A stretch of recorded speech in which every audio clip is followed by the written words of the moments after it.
Kamusta kabayan? Kung kumakain man kayo, please skip nyo muna itong video na ito. Sa bagong episode natin, tatalakayin natin ngayon ang kaso mula sa Hong Kong. Ang Hong Kong ay isa sa mga safest na lugar sa buong mundo, pero isang pagpatay ang gumimbal sa buong Hong Kong. Ito ay mahahalin tulad sa totoong buhay na insidente ng parasite. Ang babaeng ito ay isang influencer at personalidad sa media, ay tila namumuhay sa perpektong buhay, isang buhay na ang karamihan sa kanyang edad ay maaring mag-dream lang.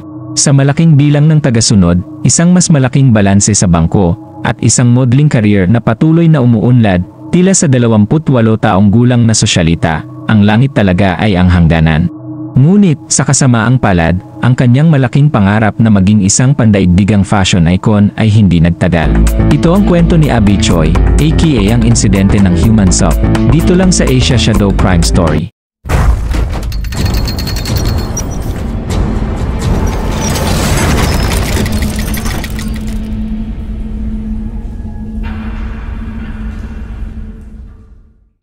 Si Abby Choi ay ipinanganak at lumaki sa Hong Kong, isang sentro ng ekonomiya at playground ng mga multimilyonaryo.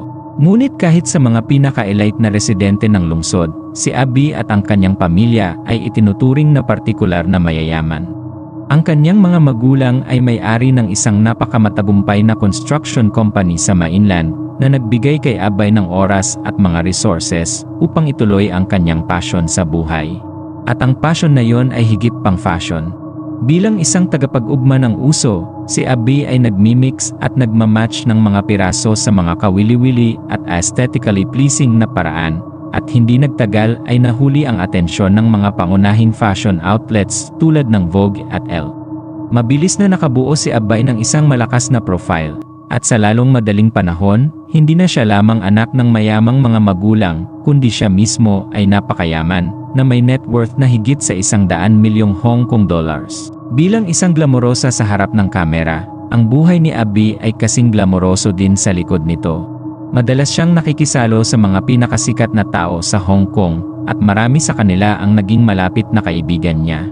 Kahit na ang kanyang karera ay napakahalaga sa kanya, palaging nauuna ang pamilya. Sa murang edad na 18, siya ay nag-asawa sa kanyang childhood sweetheart, si Alex Kwong, isang lalaki mula sa mas simpleng background. Nagkaroon sila ng 2 anak na lalaki.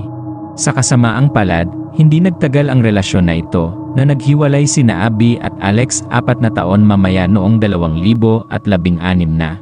Sa kabila ng karamihan sa mga mag-asawa, nagawa nilang manatiling magkaibigan. Sa katunayan, madalas pa ring nagkikita si Alex at Abby, at tinawag pa niya ang kanyang ex-asawa na kanyang kapatid, parehong sa tunay na buhay at sa kanyang mga social media posts. Si Abby ay nagpanatili din ng malapit na relasyon sa pamilya ni Alex, kasama ang kanyang kapatid na si Anthony, na tinatawag din na Sis, at nagtatrabaho para kay Abby bilang kanyang personal driver. Bilang tanda ng magandang loob, binilhan ni Abby ang mga magulang ni Alex, sina Kao at Shu Hong, ng isang marangyang tahanan na may 4 na silid-tulugan sa mamahaling lugar ng Kaduri Hill. Kahit na nagmula sa simpleng simula, ang pamilya Kong ay ngayon ay namumuhay ng marangya kasama ang mga pinakamaimpluwensyang tao sa Hong Kong. Ipinagpatuloy ni Abby ang kanyang kabutihan sa pamamagitan ng pagtulong sa kanyang dating bayaw. Noong Pebrero 2023, isang kamangha-manghang pagkakataon ang dumating kay Abby. Inalok siya na magmodelo sa pabalat ng French publication na L'Officiel Monocle.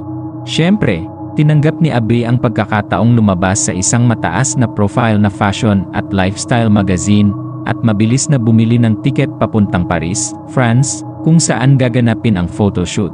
Ibinahagi ni Abby ang pakikipagsapalaran na ito sa kanyang mga follower sa pamamagitan ng pag-upload ng mga video at larawan sa kanyang social media na nagpapakita sa kanya na kumakain sa mga Michelin star restaurants, dumadalo sa mga fashion events, at pinagmamasdan ang fairy tale architecture ng lungsod ng pag-ibig.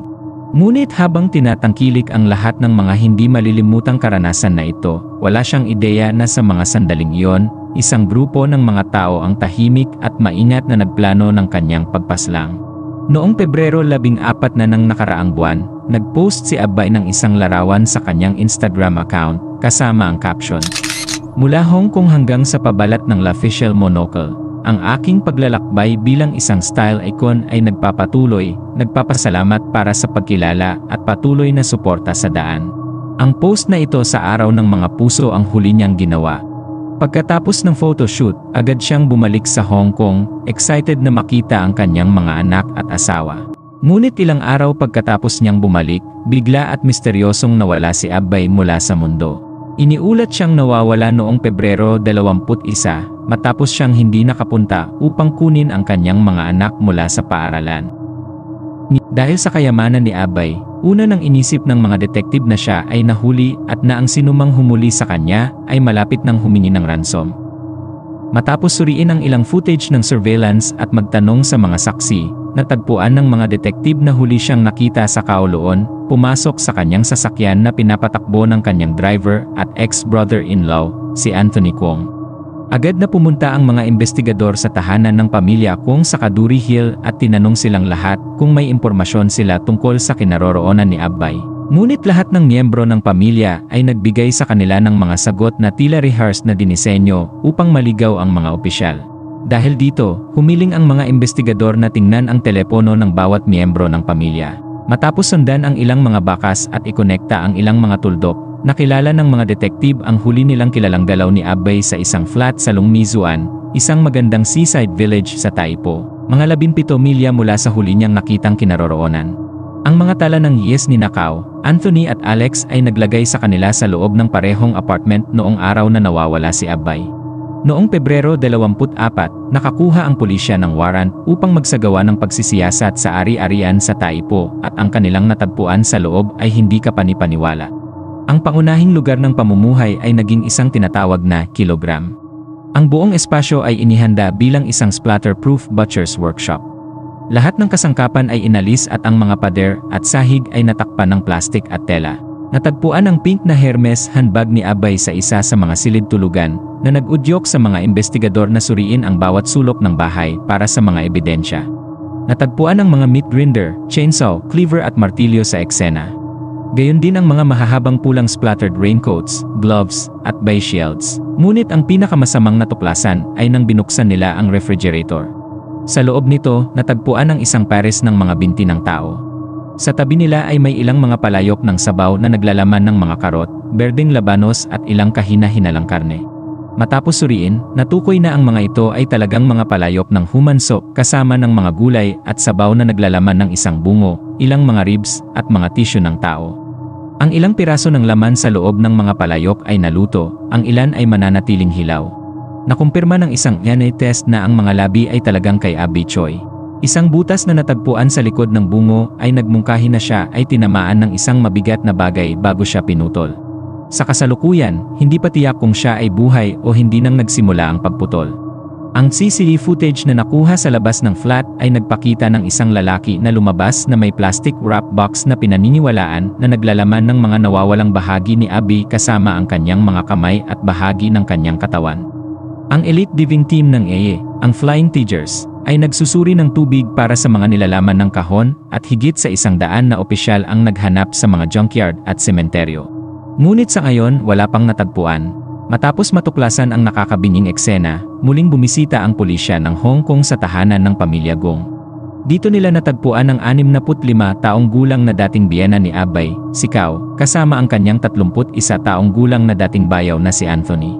Pareho silang sinampahan ng kaso para sa kanyang pagpaslang at kinuha sa kustodya.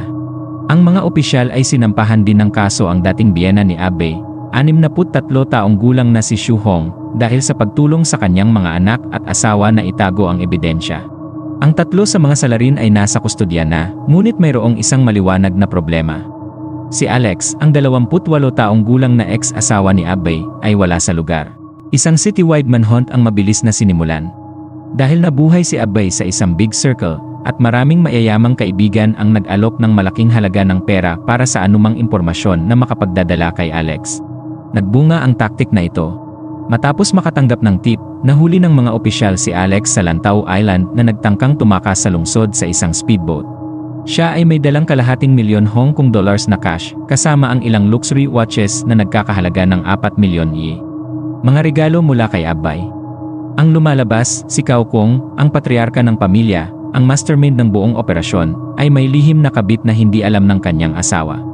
Ang babaeng ito, isang 47 taong gulang na si Chai Wing, ay talagang nag-hold ng Tidalex sa isang luxury arch sky tower apartment bago ang kanyang pagtatangkang tumakas. Siya rin ay sinampahan ng kaso para sa pagtulong sa isang kriminal. Isang ika-6 na tao ang naaresto din para sa pagtulong sa pag-organisa ng pagtakas ni Alex kapalit ng 300,000 Hong Kong dollar. Lahat ng mga co-conspirators ay nahuli na at lahat sila ay tinanggihan ang bail. Ngunit ngayon ang obvious na tanong ay, bakit? Bakit nagkaisa ang pamilya kung nakunin ang buhay ni Abay nang siya ay naging mabait sa kanila? Sinasabi ng mga prokurador na ang sagot sa tanong na ito ay nakabatay sa 3 salita: kasakiman, entitlement, at kawalang moralidad. Naniniwala sila na bago ang hindi inaasahang pagkamatay ni Abay, talagang plano niyang ibenta ang bahay sa Kaduri Hill na ibinigay niya sa pamilya Kwong. Kahit na ang bahay ay binili sa pangalan ni Cao Kwong, si Abay ang talagang nagbayad para dito, at kaya siya ay may karapatan na ibenta ito. Nagalit ang mga Kwong sa kabila ng katotohanang hindi sila nagbayad ng kahit 1 sentimo para sa bahay sa simula. Nangako si Abay na makahanap at magbayad para sa isang bagong bahay para sa kanyang dating pamilya, ngunit hindi ito nakapagpaamo sa galit ni Cao Kwong. Bilang tugon sa pinaghihinalaang pagtataksil ni Abay, inengganyo ni Cao ang kanyang 2 anak, sina Alex at Anthony, at sama-sama silang nagplano upang patayin ang kanilang dating kapamilya. Habang si Abby ay nasa Paris, umupa ang trio ng flat sa coastal village ng Longmechon. Dito, inihanda nila ang kanilang killing room at naghintay na bumalik si Abay sa Hong Kong. Ang flat ay maingat na inayos ng mga malamig na bukal na gilis, ayon kay Superintendent Alan Chom. Tinakpan ng mga suspect ang mga pader ng sail, at naglagay sila ng face shields at raincoats upang hindi sila madaganan ng dugo habang pinutol ang katawan. Noong Pebrero 21, ilang araw pagkatapos bumalik ni Abay sa Hong Kong, siya ay sumakay sa kanyang 7-seater na kotse kasama si Anthony Kwong na naniniwalang siya ay dadalhin sa paaralan ng kanyang anak na babae. Sa halip, dinala siya ni Anthony sa pasukan ng Lion Rock Tunnel kung saan naghihintay si Alex Kwong. Pinaniniwala ang pumasok si Alex sa sasakyan at tinamaan ang kanyang naguguluhang ex-asawa sa likod ng ulo. Dinala ng mga kapatid siya sa inuupahang room kung saan naghihintay ang kanilang ama. Pagkatapos, nagsimula ang pagputol at pagluluto. Sa kasamaang palad para sa kanila, mabilis na nalaman ng mga investigador ang kanilang amoy at nakapag-raid sa apartment bago nila tuluyang maalis ang katawan ni Abay. Si Alex ay hinahanap mula pa noong 2015 para sa kanyang papel sa isang gold scam, kung saan siya ay nagnakaw ng 5 milyong Hong Kong dollars mula sa maraming kabataan. Ang kanyang kapatid na si Anthony ay sinampahan ng kaso dahil sa hindi pagbabayad ng maraming utang, at ang kanilang ama na si Cao, isang dating pulis, ay napilitang magbitiw matapos siyang akusahan ng panggagahasa. Ngayon, tila pakiramdam nila ay may karapatan silang kunin ang buhay ni Abay. Ang brutalidad ng kaso ni Abby ay nagdala ng masamang alaala para sa maraming Hong Kongers. Maraming Chinese-speaking netizens ang nag-express ng kanilang galit sa pamilya Kwong, na marami na ngayon ang tumatawag na parasites, parehong dahil sa kanilang pagpagpatay kay Abay. At para sa maliwanag na pagkakatulad ng kasong ito sa pelikula ni Bong Joon-ho, Parasite, kung saan isang mahirap na pamilya ang umuukit sa isang mas mayamang pamilya. Ang mga social media pages ng pamilya Kwong ay ngayon ay puno ng mga komento, tinatawag silang psychos at demonyo. Ngunit kahit na ang capital punishment ay patuloy na ipinatutupad sa China, ang Hong Kong ay may ibang mga batas kumpara sa mainland. Ang death penalty ay tinanggal dito noong 1973, kaya kung sila ay mapapatunayang nagkasala, sina Cao, Anthony at Alex ay makakatanggap ng mandatory life sentence. Batay sa ebidensya ng video, sa palagay ko ang kinalabasan ay magiging pareho anuman ang kanilang piliin na hakbang. Ngayon ang tanging tunay na tanong ay paano? Paano nagdesisyon ng isang buong pamilya na kunin ang buhay ng isang tao na naging mabait sa kanila? At hindi lamang iyon, kundi gumawa ng isang masalimuot na plano ng sama-sama. Naiintindihan ko kung isa sa kanila ay may hindi makatuwirang sama ng loob at kumilos ng mag-isa. Ngunit para sa lahat sila na nagtipon sa isang mesa at sumang-ayon na ito ang pinakamahusay na hakbang, si Abby ay may 4 na anak. Bawat isa ay nasa pagitan ng 3 at 10 taong gulang, pati na rin ang kanyang asawa na si Chris. Inilarawan siya nito bilang isang taong may mabuting puso na palaging nais tumulong sa iba. Mahirap isipin na may mga tao tulad ng mga Kwong. Mga taong sobrang ubos ng kasakiman na handang gawin ang lahat upang makamit ang kanilang gusto. Ang uri ng mga taong hindi nagpapahalaga. Kahit na ibigay mo ang mundo sa kanila ay hindi pa rin sapat kasi ito ay isang sakit ng mga walang hiya, walang modo at mga tarantita. Salamat sa walang sawang pakikinig. Konti man ngayon, darating din ang araw dadami din kayo dito sa ating channel mga kabayan. Patuloy ninyo suportahan ang ating channel sa pamamagitan ng like and subscribe.